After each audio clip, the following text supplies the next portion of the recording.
नमो बुद्धाय। मैं विक्रम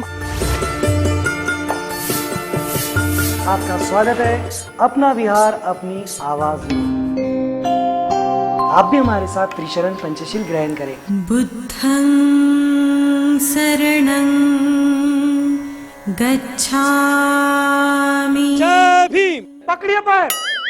मैंने पैर बोला और सबने अपना सर पकड़ा है। दर्शकों देखिए,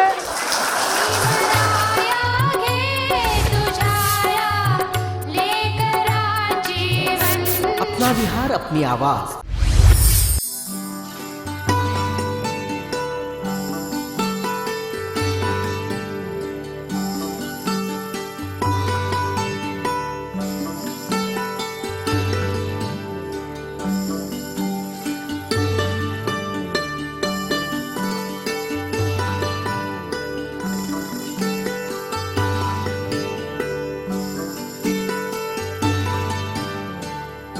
जय भीम। नमो बुद्धाय। जय भीम। दर्शकों, मैं विक्रम स्वागत करता हूं आपके मनपसंद शो अपना विहार अपनी आवाज में। आज हम आपके लिए लेकर आए हैं लुम्बिनी बुद्ध विहार, जो आता है नागरी बैंक कॉलोनी, सिंधी मेघे, जिला वर्धा, महाराष्ट्र में। इस वक्त मैं इसी विहार में मौजूद हूं। आप देख सकते हैं कितनी प्यारी सी प्रतिमा इस विहार में महाकारुणिक तथागत भगवान गौतम बुद्ध की विराजमान है। और भी क्या खास है इस विहार में, तो यही जानने के लिए शुरू करते हैं आज का अपना विहार अपनी आवाज का ये सफर।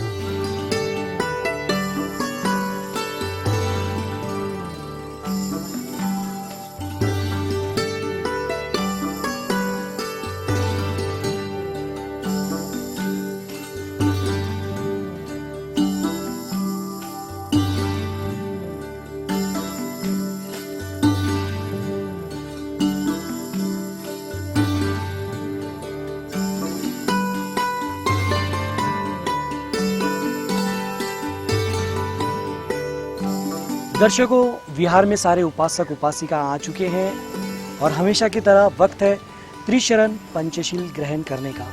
तो आपसे भी विनती करता हूं कि आप भी हमारे साथ मिलकर त्रिशरण पंचशील ग्रहण करें।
दर्शकों, उम्मीद करता हूं कि आपने भी हमारे साथ मिलकर त्रिशरण पंचशील ग्रहण किया होगा। और त्रिशरण पंचशील ग्रहण करने के बाद वक्त है विहार को और अधिक बेहतर तरीके से जानने का। तो आइए यहाँ के समिति के सदस्य अध्यक्ष से हम जानने का प्रयास करते हैं कि इस विहार की स्थापना किस तरह हुई, किस तरह ये कार्य कर रहा है और किस तरह का कार्य भविष्य में किया जाना बाकी है। जय भीम। मी सौ अनिता नंदलाल कांबळे, लुंबिनी बुद्धविहार इथली भीमोदय महिला मंडळाची अध्यक्ष। की सुरुवातीला इथे फक्त एक ध्वज होता आणि तिथे आम्ही वंदन घ्यायचो, परंतु पाणी वगैरे याच्यामध्ये आपण तिथे कसं उभं राहायचं, मग सुरुवात केली विहाराची उत्पत्ती झाली पाहिजे। 14 एप्रिल 2003 साली इथे रुक्माबाई खैरकार यांच्या हस्ते आम्ही इथे म्हणजे भूमिपूजन केलेलं आहे विहाराचं। विहार बांधताना आम्हाला अशा काही अडचणी आल्या की पोलीस स्टेशनमध्ये सुद्धा म्हणजे आमच्या रिपोर्ट गेलेल्या होत्या आणि त्यानंतर सर्व कार्यकर्त्यांनी मिळून त्याला सामोरे जाऊन विहाराची ही उत्पत्ती केलेली आहे। सुरुवातीला 10 ते 12 लोक इथे यायचे आमच्या विहारामध्ये। असं करता करता विहारामध्ये महिलांची संख्या वाढली। आज आपण बघितलेलं आहे इतक्या विहारामध्ये महिला आणि ज्येष्ठ नागरिक पुरुष सुद्धा इथे आलेले आहे। जय भीम। मी डॉक्टर प्रदीप थूल गेल्या 4 वर्षापासून या विहारामध्ये नवयुवक भीमोदय समितीचं काम करतो आहे। यावर्षी एक प्रसिद्धी प्रमुख म्हणून काम करतो आहे। मी दरवर्षी विविध प्रकारचे कार्यक्रम राबवतो, सामाजिक प्रबोधन कार्यक्रम राबवतो, धम्मसंस्कार शिबिर राबवतो। या पुढची योजना जी राहील ती लहान मुलांना धम्मसंस्कार शिबिराची योजना घेतलेली आहे। तसेच सर्व कॉलनीतील महिला मंडळांना प्रत्येक रविवारी इथे आणण्याचा प्रयत्न करणार आहे। दर्शकों, अपना विहार अपनी आवाज़ में वक्त है एक छोटी सी ब्रेक का। कहीं जाइएगा मत, बने रहे आवाज़ इंडिया टीवी के साथ, क्योंकि ब्रेक के बाद भी बहुत कुछ बाकी है। वो अचानक सारे लोगों को छोड़कर उसी व्यक्ति के पास आता है और कहता है कि आप मुझे 5 रुपए दे सकते हैं। पकड़िए सर, सर बोलो।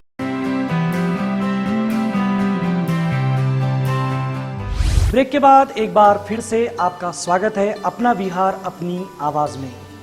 अब वक्त है एक प्यारी सी बोध कथा श्रवण करने का। कहने के लिए छोटी छोटी कथाएं होती हैं, लेकिन इसके पीछे जो मकसद होता है वो बहुत बड़ा होता है और यही जो बात होती है वो भी बहुत बड़ी होती है, जो हमें जीवन में ऐसे समय पर एक नई दिशा देती है जब हमें इसकी सख्त ज़रूरत होती है। हर तरफ निराशा के बादल होते हैं, उस वक्त ये बोध कथा हमें एक प्रेरणा के रूप में एक दिशा देती है। तो इसी तरह की एक बोध कथा आज भी हम आपके लिए लेकर आए हैं। आइए सुनते हैं आज की ये बोध कथा। हम अक्सर होटल्स में, रेस्टोरेंट्स में जाते हैं, वहाँ पर हमें कई छोटे बच्चे काम करते हुए नजर आते हैं जिन्हें लोग छोटू छोटू कहकर बुलाते हैं। तो आज की कथा भी ऐसे ही एक छोटू की है। एक व्यक्ति होटल में जाता है और वहाँ पर उसे इसी तरह का एक छोटू कार्य करते हुए दिखता है। वो अचानक सारे लोगों को छोड़कर उसी व्यक्ति के पास आता है और कहता है कि आप मुझे 5 रुपए दे सकते हैं। वो बोले आपको किस लिए चाहिए? तो वो कहता है कि मुझे एक पेन खरीदना है। तो वह व्यक्ति उससे पूछता है कि इतने सारे लोगों के बीच तुमने मुझसे ही पेन के लिए पैसे क्यों मांगे? तो उसने बड़े मासूमियत से जवाब दिया कि इतने सारे लोगों के बीच में सिर्फ आपके ही पास पेन था, तो पेन का महत्व आप ही समझ सकते हो, इसीलिए मैंने आपसे पेन के लिए 5 रुपए मांगे। उसके बाद उस व्यक्ति और उस छोटू की दोस्ती हो जाती है, लेकिन वो उसे छोटू नहीं, छोटू जी कहकर पुकारता है। और ऐसे ही करते करते 8-15 दिन बाद जब वो व्यक्ति जो उसके कार्य के लिए आया था, वो कार्य खत्म होने के बाद उस शहर से, उस गांव से वापस जाने लगता है, तब वो उसी छोटू जी को बुलाता है। जब वह व्यक्ति उस छोटू जी को छोटू जी कहकर पुकारता, तो उसका देखकर अन्य लोग भी उसे छोटू जी कहकर पुकारने लगे थे। और आज यही व्यक्ति उसे छोड़कर जाने वाला था। जाने से पहले उस व्यक्ति ने छोटू जी को बुलाया और बड़े प्यार से कहा कि आज मैं जा रहा हूं और ये 500 रुपए आप ले लो। उसने बड़े प्यार से वो 500 का नोट लिया और कहा, जब उस व्यक्ति ने पूछा कि आप ये 500 रुपए तो आपने लिए, इसका करोगे क्या? तो उसने फिर से एक बार मासूमियत से जवाब दिया कि इन 500 रुपए से सबसे पहले मैं अपनी माँ के लिए एक साड़ी लूंगा और एक चप्पल खरीदूंगा। ये छोटू जी जो होते हैं ना, दिखने में छोटू जी होते हैं, लेकिन ये घर के सबसे बड़े होते हैं। जिस वक्त कांधे पर स्कूल का बस्ता चाहिए, उस वक्त ये घर की जिम्मेदारियों को ढो रहे होते हैं अपनी जिम्मेदारी को निभा रहे होते हैं। जहाँ हाथों में किताबें होनी चाहिए, उस उम्र में इनके हाथों में झूठी प्लेटें होती हैं। हमारे आसपास भी ऐसे ही कई छोटू जी आपको नजर आ जाएंगे। तो अब की बार जब आपको कोई इस तरह का छोटू जी नजर आए तो उससे तमीज से बात कीजिएगा, और जिस तरह इस साहब ने उसे प्यार देकर अपना बनाया, उसी तरह आप भी उसे अपना बनाइएगा। तो दर्शकों, ये थी आज की बोध कथा। उम्मीद करते हैं ये बोध कथा आपको जरूर पसंद आई होगी, और अगर आपके पास भी इस तरह की कोई प्यारी सी बोध कथा है तो बिल्कुल देर ना करें, नीचे व्हाट्सएप नंबर पर अच्छी अच्छी कथाएं हमें भेजें। लेकिन जब भेजें तो अपना नाम और पता सारी जानकारी के साथ लिख कर भेजें। बढ़ते हैं आगे अपना बिहार अपनी आवाज़ में। अब वक्त है सबके साथ मिलकर गाने का, गुनगुनाने का। तो देर न कीजिए, आइए सबके साथ मिलकर गाते हैं। आओ मिलकर गाएं। भारतीय घटनेचा तू शिल्पकार आहे, सुगंधा परी तव कीर्ती दिगंतात वाहे, दिगंतात वाहे। भारतीय घटनेचा तू शिल्पकार आहे, सुगंधा परी तव कीर्ती दिगंतात वाहे, दिगंतात वाहे। भारतीय घटनेचा तू शिल्पकार आहे, सुगंधा परी तव कीर्ती दिगंतात वाहे, दिगंतात वाहे। भारतीय घटनेचा तू। दर्शकों, आप देख सकते हैं कितनी ज्यादा तादाद में यहाँ पर उपासक उपासिकाएं मौजूद है मेरे साथ में। ये वही गेम के लिए मौजूद है मेरे साथ में जिस गेम का इंतजार आपको भी रहता है, और हर विहार में जहां हम जाते हैं वहां के उपासक उपासिका इंतजार करते हैं कि अब ये गेम हमें खेलना है। और ये गेम है ही ऐसा क्योंकि ये सबको अपना सा लगता है, सबको अपना बनाता है, सबको प्यारा लगता है। और जिस गेम का नाम है भीम का, जी हाँ, भीम का दीवाना। इसके पहले कि शुरू करें, सबसे पहले मैं आपको इस गेम के रूल्स बता दूं और इन सबको भी बता दूं। इन सबको मेरी तरफ देखकर जय भीम जय भीम जय भीम जय भीम जय भीम जय भीम जय भीम जय भीम बोलना है, और इन्हें हाथ, पैर, नाक, कान, सर, इसमें से एक चीज को मैं छूने के लिए कहूंगा, उस चीज को इन्हें छूकर दिखाना है। जो सबसे पहले करके दिखाएगा वो हमारे गेम का विनर होगा। तो आइए शुरू करते हैं। इसके पहले एक हम ट्रायल ले लेते हैं। सब लोग अपने सर को हाथ लगाएं। ओके, नीचे करें। आपने देखा दर्शकों, सब लोग नॉर्मल है, सामान्य लोग हैं। सबको मैंने जैसे कहा, सबने अपना सर पकड़ा है, बिल्कुल सही किया है। अब देखना यह है गेम शुरू होने के बाद क्या ये इतने ही नॉर्मल रह पाते हैं या नहीं। जो हमेशा देखते हैं उन्हें पता है क्या होने वाला है, और जो दर्शक पहली बार देख रहे हैं उन्हें और इन लोगों को पता नहीं है क्या होने वाला है। तो आइए अब आप भी देखिए कि क्या होता है। शुरू करते हैं भीम का दीवाना। आपका समय शुरू होता है अब। पकड़िए सर, सर बोले और सबने अपना पैर पकड़ा है।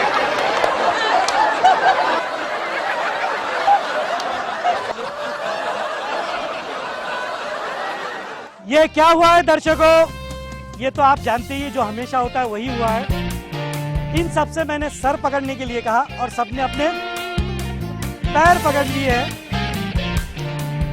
ये जादू ही ऐसा है, बाबा साहब का नाम ही ऐसा है कि जो भी उनका नाम लेता है वो उनका हो जाता है और उन्हीं में खो जाता है। पता ही नहीं चलता हाथ कहाँ है, पैर कहाँ है, सर कहाँ है। इन सबसे मैंने सर पकड़ने के लिए कहा और सबने अपना पाँव पकड़ लिया। तो दर्शकों, हमेशा की तरह मैं यही कहूंगा कि आज भी कोई विनर नहीं है और ये सिलसिला जारी रहेगा। दर्शकों, अपना बिहार अपनी आवाज में वक्त हो गया है एक छोटे से ब्रेक का, लेकिन ब्रेक पे जाने से पहले आज का सुविचार। मन में लालसा और स्वार्थ से किया गया कार्य उसी तरह कागज़ के फूलों की तरह है जिसमें कोई खुशबू नहीं होती। तो जब भी कोई कार्य करे तो मन में लालच ना रखें और अच्छे मन से अच्छा कार्य करें ताकि आप अच्छे लोगों से जुड़ सकें। तो बने रहे आवाज़ इंडिया टीवी के साथ और देखते रहे अपना बिहार अपनी आवाज़। मैं प्रसन्न कामड़े। बताएं कौन से वर्ष में हुआ था? 1891। 1891।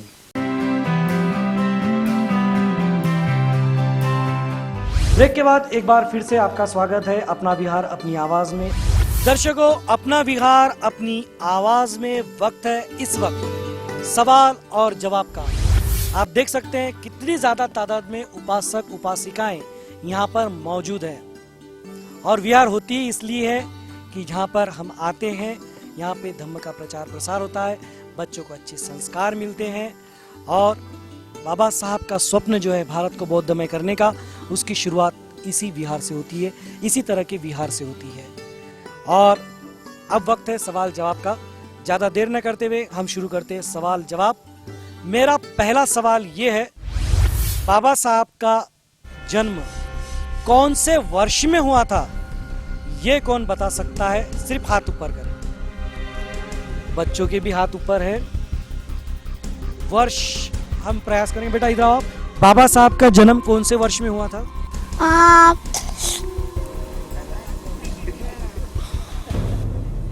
कुछ याद आ रहा है? नहीं? अच्छा आप रुको वहाँ पे।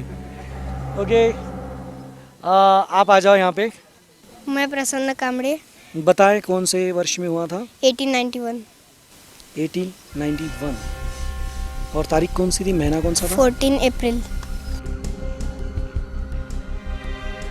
बिल्कुल सही जवाब है, जोरदार तालियां। इधर आओ।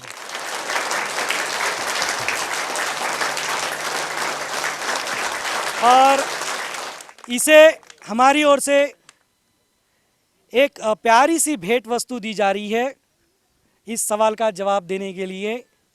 बेटा ये बुद्ध और उनका धम्म किताब है, इसे आप ज़रूर पढ़ें और आपका ज्ञान भी बढ़ेगा। ठीक है, बहुत बहुत साधुवाद आपको। पहले सवाल का जवाब एक बालक ने बड़ा ही प्यारा दिया है और सही जवाब दिया है। मेरा दूसरा सवाल ये है, जिस विहार में आप आते हैं उस विहार में एक महाकारुणिक तथागत भगवान गौतम बुद्ध की प्रतिमा है। वो प्रतिमा जो है वो औरों से थोड़ी अलग है। जो तथागत की उंगलियां हैं वो ऐसे नीचे की तरफ है। वो जो नीचे की तरफ है उस मुद्रा को कौन सी मुद्रा कहकर संबोधित किया जाता है? कौन बता सकता है? सिर्फ हाथ ऊपर। चलो खैर आप आ जाएं ताई। बताएं कि कौन सी मुद्रा कहकर उसे समूह? पर्श मुद्रा। भूमि पर्श मुद्रा। पहले आप आपका परिचय दें। सरला लामसोगे जी। क्या बताया आपने उसका? भूमि पर्श मुद्रा। भूमि स्पर्श मुद्रा। जी नहीं, बिल्कुल सही जवाब दे दिया है आपने। जोरदार तालियां इनके लिए।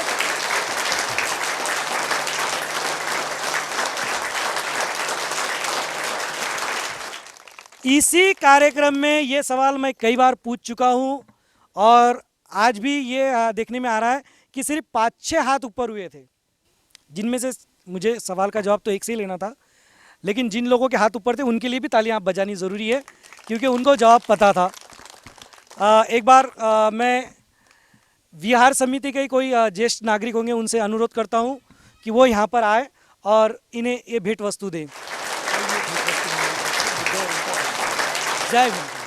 अब मेरा तीसरा और अंतिम सवाल ये है, दीक्षा भूमि नागपुर में है, इसके अलावा दीक्षा भूमि भारत में और कहाँ है? वो जिस जगह है उस जगह का नाम क्या है? सिर्फ 4-5 हाथ ऊपर हुए हैं। आ जाओ, एक बच्चे को भेजो, आप इधर आ जाओ।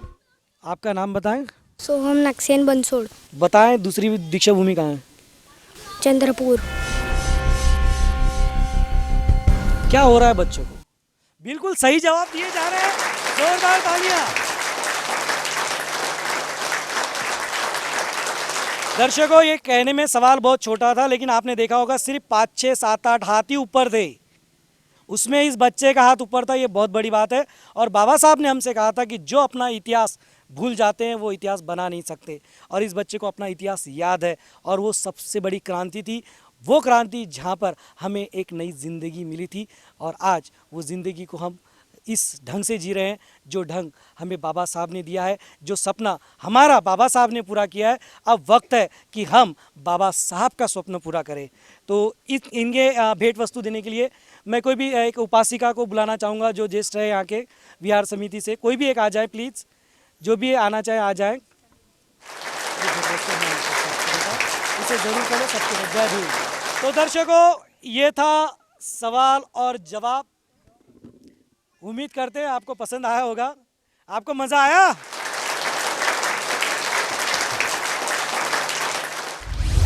दर्शकों, इस वक्त विहार में वक्त है सामूहिक शपथ लेने का। तो आपसे भी हमेशा की तरह मैं गुजारिश करूंगा कि आप भी हमारे साथ मिलकर ये शपथ जरूर लें। हम बोधिसत्व डॉक्टर बाबा साहब अंबेडकर के अनुयायी, हम सभी बौद्धजन मिलकर ये शपथ लेते हैं, हम सहपरिवार हर रविवार और छुट्टी के दिन परिसर के विहार में जाएंगे, वहां पर वंदना करेंगे, यथाशक्ति धम्मदान करेंगे, साथ ही एक दूसरे के सुख और दुख में मिलकर शामिल होंगे। आवाज इंडिया टीवी के माध्यम से हम सब मिलकर ये शपथ ग्रहण करते हैं। नमो बुद्धाय। जय भीम।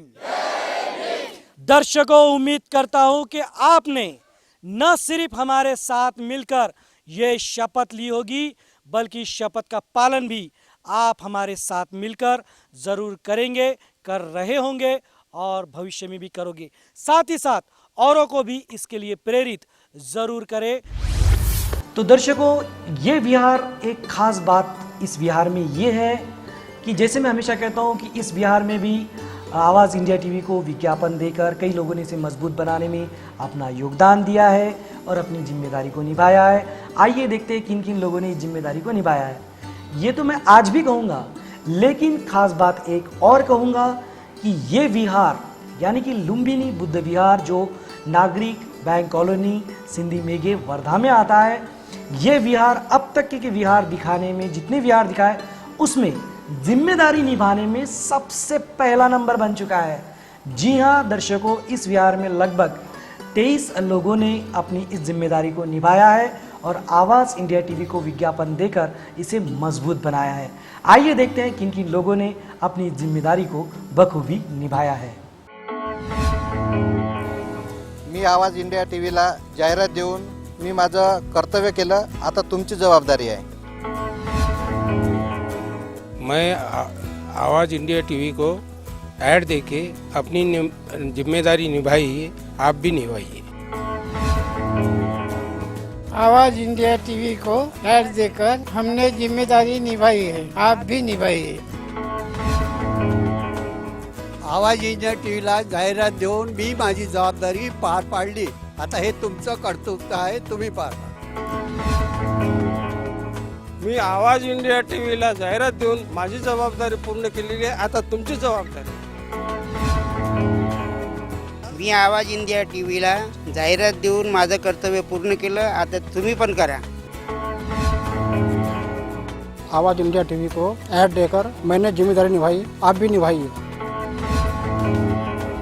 आवाज इंडिया टीवी को मैंने विज्ञापन देकर मेरी जवाबदारी निभाई है, आप भी निभाइए। आवाज इंडिया टीव्हीला ॲड देकर मी माझं कर्तव्य निभावलं आहे, तुम्ही पण निभवा। आवाज इंडिया टीव्हीला जाहिरात देऊन मी माझे कर्तव्य पार पाडते, तुम्ही पण पार पाडा। मैंने आवाज इंडिया टीवी को ऐड देकर अपनी जवाबदारी निभाई, आप भी निभाइए। आवाज इंडिया टीवी को ऐड देकर हमने जिम्मेदारी निभाई है, आप भी निभाइए। आवाज इंडिया टीवी को ऐड देकर हमने जिम्मेदारी निभाई है, अब आप भी निभाइए। आवाज इंडिया टीवी को ऐड देकर मैंने जिम्मेदारी निभाई है, आप भी निभाइए। आवाज इंडिया टीवी को ऐड देकर हमने अपनी जिम्मेदारी निभाई है, आप भी निभाइए। आवाज इंडिया टीवी को ऐड देकर मैंने मेरी जिम्मेदारी निभाई, क्या आपने निभाई? आवाज इंडिया टीवी को ऐड देकर हमने हमारी जिम्मेदारी निभाई, आप भी निभाए। आवाज इंडिया टीवी को ऐड देकर हमने अपनी जिम्मेदारी निभाई है, आप भी निभाइए। आवाज इंडिया टीवी को ऐड देकर हमने जिम्मेदारी निभाई है और आप भी निभाइए। आवाज इंडिया टीवी को मैंने ऐड देकर मैंने अपनी जिम्मेदारी निभाई है, आप भी निभाइए। आवाज इंडिया टीवी को ऐड देकर हमने जिम्मेदारी निभाई, आप भी निभाइए। मैंने आवाज इंडिया टीवी को ऐड देके मैंने अपनी जिम्मेदारी निभाई, क्या आपने निभाई? तो दर्शकों, नागरी बैंक कॉलोनी, सिंधी मेघे, जिला वर्धा, महाराष्ट्र के अंतर्गत आने वाला ये लुम्बिनी बुद्ध विहार आज हमने आपको दिखाया है। उम्मीद करते हैं ये विहार आपको ज़रूर पसंद आया होगा, और अगर आपके पास भी इस तरह का कोई प्यारा सा विहार है और आप चाहते हैं कि वो इस कार्यक्रम का हिस्सा बने, तो बिल्कुल देर ना करें। ये नीचे व्हाट्सएप नंबर चल रहा है, इस पर आप हमें आपके विहार का पूरा विवरण लिखकर भेजें। हम प्रयास करेंगे आपके विहार को दुनिया तक पहुंचाने का। दर्शकों, सारे विहारों का मज़ा आप फिर से ले सकते हैं। YouTube पर सारे विहार जो अब तक हम दिखा चुके हैं, सारे आपकी सेवा में उपलब्ध है। और अगर आपके पास कोई अच्छी बोध कथा, अच्छे सुविचार है, वो भी इस व्हाट्सएप नंबर पर आप हमें भेज सकते हैं। आज के लिए दर्शकों बस इतना ही। मुझे विक्रम को कैमरा पर्सन धम्मपाल जी और श्रेयस जी के साथ दीजिए इजाज़त। मिलेंगे नई जगह पर नए विहार के साथ, तब तक आप बने रहे आवाज़ इंडिया टीवी के साथ। और हाँ, क्या जी, देखते रहिए अपना विहार, अपनी आवाज़। आपका समय शुरू होता है अब। पकड़िए सर, सर बोले, आप सबने अपना पैर पकड़ा है।